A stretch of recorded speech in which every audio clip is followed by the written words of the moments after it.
Hello students, तो ये है हमारा पार्ट बी जिसमें हम कवर करेंगे क्लास 12 साइकोलॉजी बोर्ड एग्जाम के सेक्शन सी और सेक्शन डी के पोर्शन। सेक्शन सी जो है वो कवर कर रहा था आपके 3 मार्क्स के क्वेश्चंस को। सो स्टार्ट करते हैं। Question number 20। रोहन एक 10 साल का 10 years old diagnose with intellectual deficiency as per AAMD guideline is supported with a special education plan. Based on his diagnosis, identify 2 common features जो कि हेल्प करेंगे उसे डेली फंक्शनिंग में। तो पहली चीज बिलो एवरेज इंटेलिजेंस होनी चाहिए, ये बात बोली गई थी, such as slow learner, poor reasoning, difficult in solving the problems. Second है बेटा डिपिक्ट्स इन एडेप्टिव बिहेवियर, यानी कि कम्युनिकेशन में लैक करेगा बच्चा, सेल्फ केयर नहीं कर पाएगा, मतलब अपने आप काम नहीं कर पाएगा, सोशल स्किल्स जो है उसकी वो लो होंगी, स्कूल एडजस्टमेंट जो है वो उसका अच्छे से नहीं हो पाएगा। So these are the basically 2 common features. Next is question number 1। Riya is on a strict diet because she wants to stay healthy and prepare for her upcoming school sports competition। ठीक है, प्रिया यूजुअली स्ट्रिक्ट डाइट पे रहती है, क्यों? क्योंकि उसे अभी आने वाले स्पोर्ट्स कंपटीशन के लिए हेल्दी रहना है और फिट रहना है। She opens the fridge and sees a big chocolate cake। उसने फ्रिज ओपन किया, उसे बड़ा सा एक चॉकलेट केक दिखा, बट उसकी मदर ने उसको made for the family dinner the next day, और उसकी मम्मी ने ये बनाया था जो कि नेक्स्ट डे उनके फैमिली मेंबर्स जो है मिलके जो डिनर करने वाले थे उनके लिए। तो उसको इमिडिएटली अर्ज हुई कि वो खान ले उसको, but plans to eat after the sports competition. कब खाने का प्लान किया उसने? स्पोर्ट्स कॉम्पिटिशन के बाद। फ्रॉड थ्योरी के according explain a behaviour in terms of it ego या सुपर ईगो। तो ये जो केस है ये किसका है? इट का है। इट जो है वो बेसिकली क्रिएट करता है इमीडिएट डिजायर, कि अभी एकदम से मैंने चॉकलेट देखी, मुझे चॉकलेट खाने का मन हो गया, मैंने केक देखा, मैंने केक खाने का मन हो गया। और सुपर ईगो जो है वो रिमाइंड करता है उसे क्या, कि उसे डिसिप्लिन में रहना है, उसे हेल्दी रहना है, और उसका क्या गोल था, और उसे अच्छा परफॉर्म करना है स्पोर्ट्स में भी। ठीक है, और ईगो जो है वो वर्क करता है realistic and balance both the postponing eating the cake until after the competition, यानी कि जो उसने पोस्टपोन किया है कि भाई मैं कंपटीशन के बाद केक खाऊंगी, वो किस में आता है? ईगो में आता है। Next question, question number 22। Individual shows consistent individual difference in coping strategy when, sorry, just a second.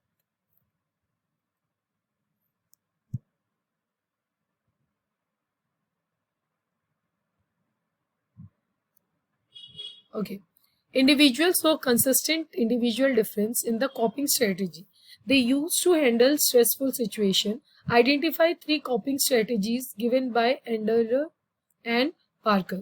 So Endler और पार्कर ने 3 कॉपिंग स्ट्रेटेजीज दी थी। पहला टास्क ओरिएंटेड कॉपिंग, दूसरा इमोशनल ओरिएंटेशन कॉपिंग, और तीसरा था अवॉइडेंस ओरिएंटेशन कॉपिंग। क्वेश्चन नंबर 22 का सेकेंड पार्ट, जिसमें इसमें आपको 2 ऑप्शंस दिए थे, या तो ये करिए या फिर ये। रुचिका इज वेरी स्ट्रेस्ड, वो बहुत ज्यादा टेंशन में है, स्ट्रेस में है।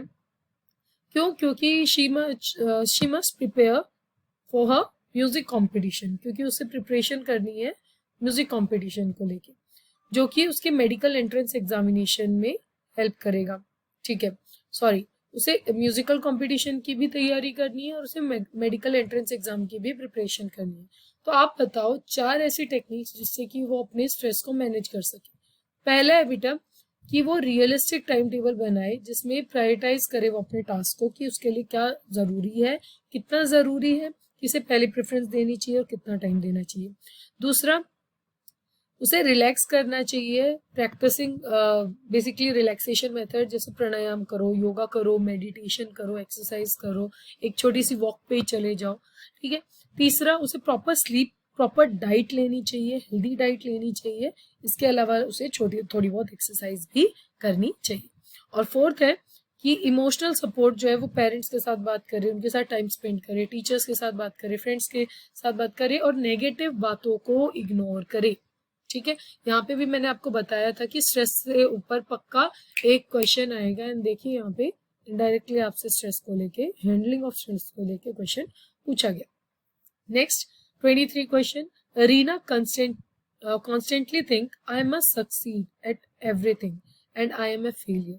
यानी वो बोल रही है कि मुझे हर एक चीज़ में सक्सेसफुल होना चाहिए, सब कुछ बहुत अच्छे से करना चाहिए, बट मैं फेलियर हूँ, I am waste, which causes hers distress when she make small mistake. तो अगर वो कभी भी छोटी बहुत गलती कर लेती थी तो भी उसे टेंशन हो जाती थी. How can rational emotive therapy RET help Reena overcome her psychological distress? Mention 3 steps involving in RET. So RET जो होता है बेसिकली बेटा रीना को हेल्प करेगा आइडेंटिफाई करने में और चेंज करने में कि जो उसका बिहेवियर है वो बेसिकली जो वो सोच रही है ना कि तो परफेक्ट रहना है और इस तरीके से, तो उसे वो आइडेंटिफाई करने में और चेंजिंग हर इरेशनल बिहेवियर, ये जो बिहेवियर है उसको चेंज करने में हेल्प करेगा. ये उसे पढ़ाएगा to replace this rigid thought, यानी ये जो उसने एक सोच दिमाग में बैठा ली है उस चीज को हटाए. और इट्स ओके, वो कभी सही भी करेगी, कभी मिस्टेक्स भी करेगी, कभी अच्छा भी करेगी, कभी फेलियर भी होगा, तो दैट इज ओके. अब 3 स्टेप्स पूछे वो बता देते हैं. पहली चीज, एक्टिवेटिंग इवेंट, बिलीफ और इमोशनल कॉन्सिक्वेंस, जिसे हम ABC रूल भी बोलते हैं, कि हमें सबसे पहले आइडेंटिफाई करना है, ठीक है, कि मुझे ऐसी कौन सी चीज़ है जो इतना ज़्यादा स्ट्रेस में लेके आ रही है, कौन सा बिलीफ है, कौन सा इमोशनल कॉन्सिक्वेंसेज हैं जो मुझे उसकी वजह से झेलने पड़ रहे हैं. Second is dispersed the irrational belief logically and realistically, यानी कि सोच समझ के नेचुरल वे से जो चीज़ें हैं उनको एक्सेप्ट करके उस चीज़ को उसे कोप अप करना चाहिए. तीसरा, रिप्लेस कर दो ये रैशनल थिंकिंग और बिलीफ को हेल्थियर थिंकिंग की तरफ. ठीक है, अब चलते हैं सेक्शन डी यानी लॉन्ग आंसर टाइप 1 पे, जो कि 4 मार्क्स पे थे. 24th question, elaborate one concept of buddhi and specify how intelligence in the Indian traditional lay emphasis on its connectivity with the social and environmental world. ये मैंने आप लोगों को क्लास 12th के चैप्टर 1 के वीडियो में भी करवाया हुआ है कि बेसिकली बुद्धि क्या होती है. बुद्धि हायर मेंटल कैपेबिलिटी होती है जिसमें आप अंडरस्टैंड भी करते हो, डिस्क्रिमिनेट भी करते हो, चीज़ों में डिफरेंस भी देखना जानते हो, डिसीजन भी मेकिंग, मतलब कि आपको बेसिकली ऑलराउंड डेवलपमेंट की बात करती है. आपको ये सारी चीज़ें इसमें लिखनी थी, जिसमें कि इंटेलिजेंस की बात की है कि बुद्धि जो है वो सिर्फ इंटेलिजेंस जो है वो आपके कॉग्निटिव वे से नहीं देखती, आपके इमोशनल वे से, आप किस तरीके से अपने से बड़ों को डील करते हैं उस तरीके से, मतलब आपको होलिस्टिक डेवलपमेंट को जज करती है. नेक्स्ट इज 24 कभी, जो कि और ऑप्शन में था. Individual with intellectually disability shows significant variation in their ability ranging from those who can be taught to work and function with special attention to those who can not be train. अब देखो intellectual disability, ये भी chapter 1 से है question. इसमें basically यही पूछा है कि 2 टाइप का बेसिकली वेरिएशन बताया गया है. एक वो जो कि अपना काम कर सकते हैं बट उनको थोड़ी बहुत सपोर्ट चाहिए, और दूसरा वो जो बिल्कुल ही दूसरे के ऊपर डिपेंडेंट होते हैं और उनको आप ट्रेन भी नहीं कर सकते. ये कैटेगरी जो है अकॉर्डिंग टू IQ रेंज के हिसाब से आपको बतानी है, स्पेसिफाई करना है उनकी पोटेंशियल फंक्शनिंग को. बहुत ईजी क्वेश्चन है, बोला था आएगा, यहाँ से क्वेश्चन बनेगा, आपका आया भी. Mild intellectual ability IQ 55 to 70, जिसमें कि एकेडमिक स्किल्स जो है उस बच्चे की लोगी क्योंकि वो इंडिपेंडेंटली अपना काम सारा कर सकता है. मॉडरेट 35 to 55, अगर आप उसको ट्रेन करोगे, उसको बेसिकली सेल्फ केयर करने और सिंपल वोकेशनल टास्क करने जो है उसमें उसको हेल्प चाहिए होगी. सीवियर, जिसमें कि उसको मेजर लिमिटेशंस होंगी, मतलब कि वेरी बेसिक हेल्प, जो छोटे मोटे काम होते हैं उसमें भी उसको सपोर्ट चाहिए होगा. और प्रोफाउंड, जिसमें कि पूरी तरीके से बच्चा जो है वो आपके ऊपर निर्भर होगा, किसके लिए, देखभाल के. Next question number 5, Ritika has been feeling anxious, socially withdrawal and unable to manage her daily routine. She decided to see a psychotherapist. Over the course of several sessions, she began to feel heard and supported.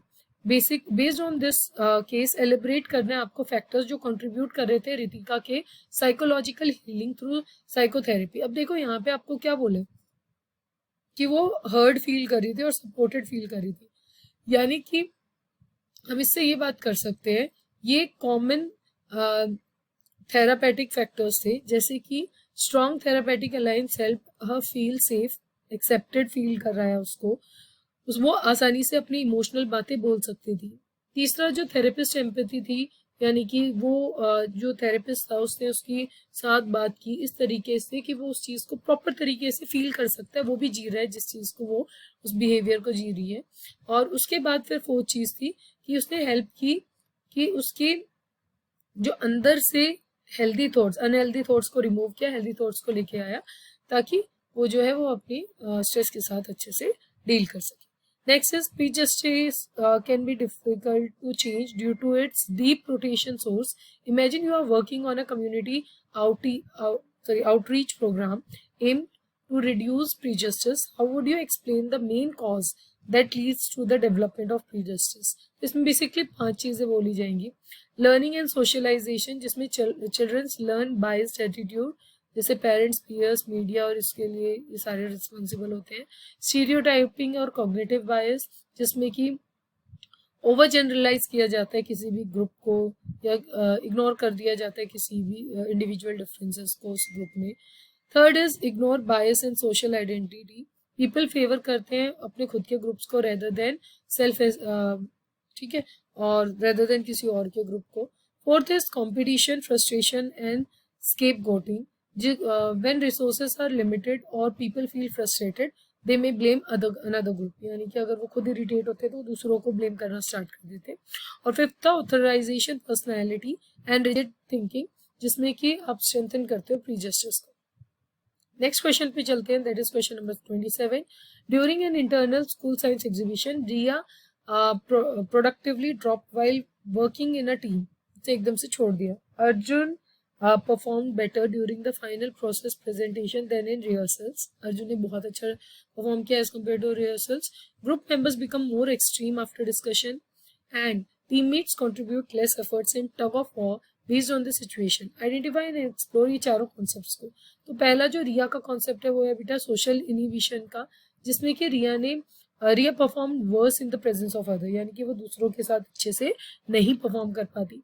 Second है social facilitation, यानी कि अर्जुन ने बहुत ज़्यादा अच्छा perform किया तब उसने फाइनल प्रेजेंटेशन दी। क्यों? क्योंकि उसने दूसरों की प्रेजेंस जो थी उसको कहीं ना तो कहीं वो बहुत अच्छा करने पे हेल्प कर रही थी।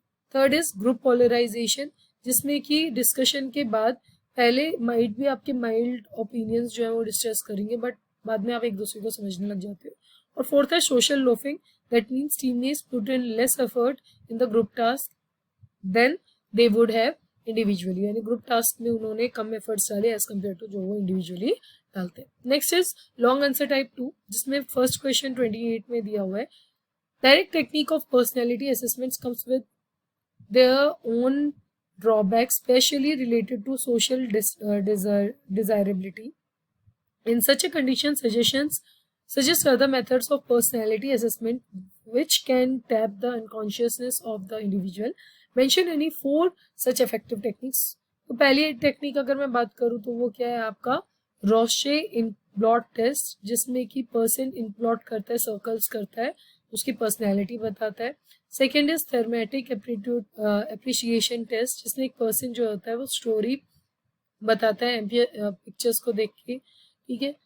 सेंटेंस कंप्लीशन टेस्ट, जिसमें कि आपको इनकम्प्लीट सेंटेंस दिए जाते हैं और आपको कंप्लीट किए करना होता है वो सेंटेंस को, जो कि आपके हेल्प करते हैं आपके एटीट्यूड और हिडन कंसर्न्स को। और next is Rosenzweig pictures frustration study, जिसमें कि आप रिस्पॉन्स करते हो फ्रस्ट्रेशन सिचुएशंस को और उससे हम पता लगाते हैं कि इंसान में क्या क्या चीज़ें जो है वो बेसिकली कर रहा है, फील कर रहा है, ठीक है। Other acceptable examples include draw person test, जिसमें आपको या फिर children's appreciation test. Next is 28 का भी। तो बेटा यहाँ तक ही हम इस वीडियो में कवर करेंगे। थर्ड पार्ट में हम कवर करेंगे बचे हुए क्वेश्चंस को। आई होप क्वेश्चंस आपको समझ में आए होंगे। You enjoyed this video. Thank you for joining.